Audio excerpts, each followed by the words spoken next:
O, Roxanne, bis na bis ka. Saan ang punta mo? Meron kami party ng mga friends ko. Siguro naman papayagan mo ko, no, Chang? Nasa tamang edad naman na ako. Party? Hindi ka nga nagpapaalam sa akin? Tsaka, ano yan? Chang, hindi mo ba alam yung kasabihang may body, may rules? Anong may body, may rules? Hindi yan uso dito sa akin, ha? Tigil mo yan. Huwag ka magdamit ng ganyan. Kung aalis ka, magpalit ka ng damit. Hindi ganyan. Ang dami na nakukuha ng mga babae na ganyan, ha? Ganyan pananamit. Gusto mong makuha ka, madukot ka dyan? At saka isa pa, Roxanne, marami na ngayon napapalabas na mga dinudukot ng mga babae, mga lamang... Ay, naku, sinasabi ko sa'yo. Ayan, kakapanood niya yan ng TV, kakapanood niya yan ng kung ano-ano. Kaya kung ano-ano rin na pumapasok din sa utak niyo. Hindi ako nagbibiro, ha? Ewan ko sa inyo, Chang. Roxanne!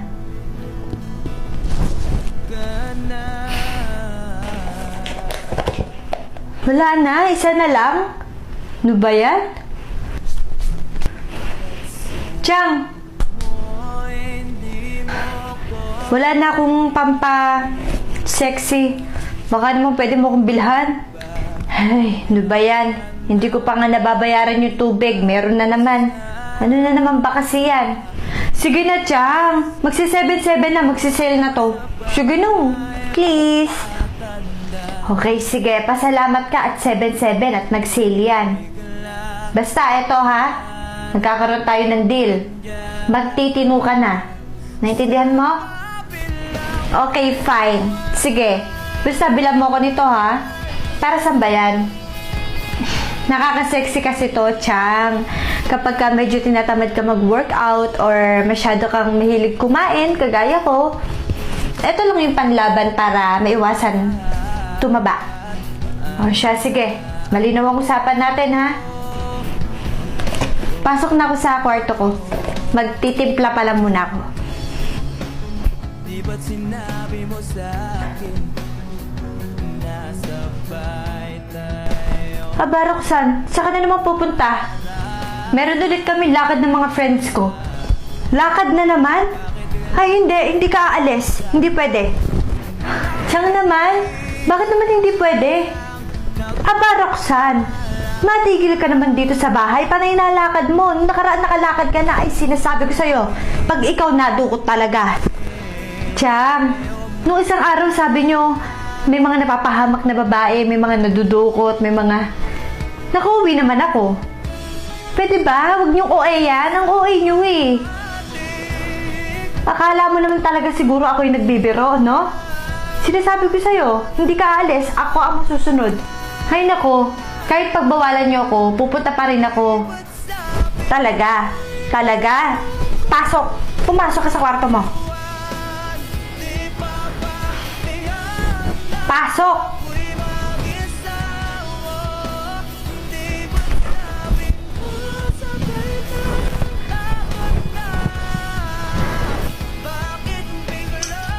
Makulit ka talagang bata ka eh, ano? Talagang tinuloy mo pa rin ang pag-alis mo kahapon? Sinabihan na kita na hindi ka aalis. Chang, pwede ba? Ayan na naman kayo, ang OA nyo na naman. Oh, eto ko, sa harap nyo, nakakausap nyo ko. Wala naman nangyari, di ba? Kakapanood nyo kasi yan ng TV. Kakapakinig nyo yan sa mga marites dyan sa labas. Sige. Sige ha. Ganito. Hindi ka talaga madadala hanggat walang nangyayari sa'yo eh. Sige. Pababayaan na kita, hindi na kita pakikialaman.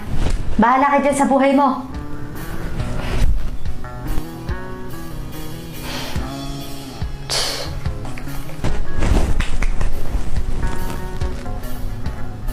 Ano na naman yung pananamit na yan, ha? Ikaw ha, habang tumatagal, tumitindi na yung ugali mo. Magpalit ka nga doon. Dami-dami lalaki dyan, baka palit ka doon. Ayan na naman kayo, Chang eh. Ang OA nyo na naman eh. Ah, OA? OA sa'yo yun? Alam mo, Roxanne, kung nabubuhay lang yan nanay mo, hindi yan natutuwa sa mga pananamit mo yan. Mabuti pa nga sana kung buhay yung nanay ko, Chang. Hindi sana ako magkakaganito. Hoy, Roxanne. Huwag na huwag mo sinisisi sa nanay mo yan nangyayari ngayon, yung pagre-rebelde mo. Ginusto mo yan. Chang, pwede ba? Pabayaan niyo na ako. Malaki na ako, kaya ko na yung sarili ko. Ewan ko ba, Roxanne? Baka ako na yung sumuko sa'yo. Napakatigas ng ulo mo. Matigas ulo ko? Eh di huwag niyo akong pakailaman. Simple lang.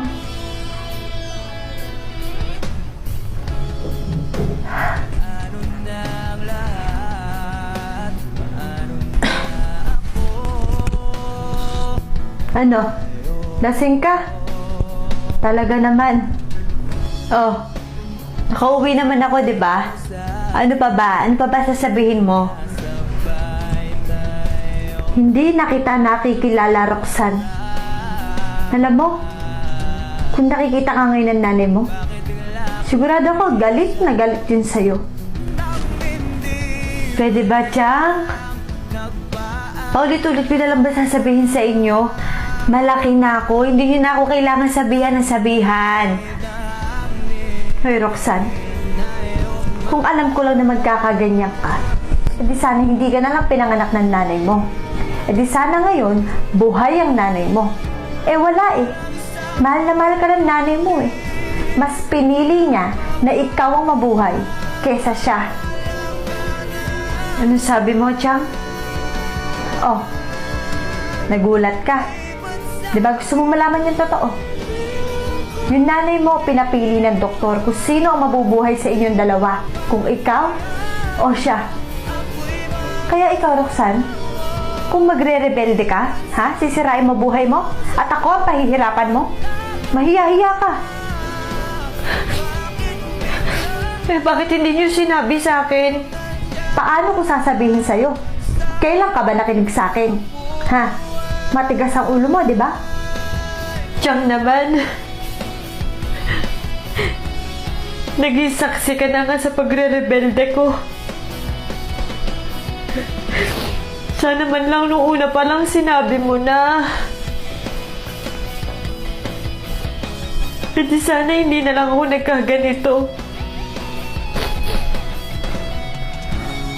Para man lang mahiya ako sa sarili ko.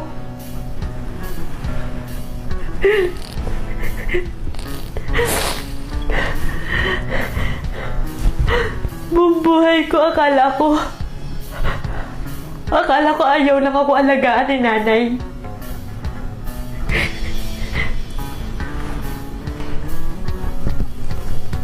Alam mo, hindi ko dapat to sasabihin sa'yo dahil nangako ako sa kapatid ko na hindi ko sasabihin sa'yo. Pero sumusobra ka na eh. Sumusobra ka ng bata ka. Lahat na ginagawa ko para sa'yo. Lahat na binibigay ko para sa'yo.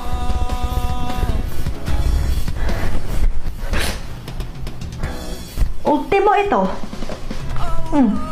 Tanda mo, nagpabili ka sa akin ito dahil sabi mo magbabago ka? Oh. Pasalamat ka nakahabol ako ng 7-7 para mabili yan. Dahil kung hindi ako mag-aaksaya ng pera para sa'yo. Alam mo ikaw, ha, Roxanne? Ginagawa ko na lang lahat to para na lang sa kapatid ko. Para na lang dyan sa nanay mo. Konti na lang susuko na talaga ako. Pasalamat ka, mahal ko, nanay mo. Pasalamat ka, mahal kita.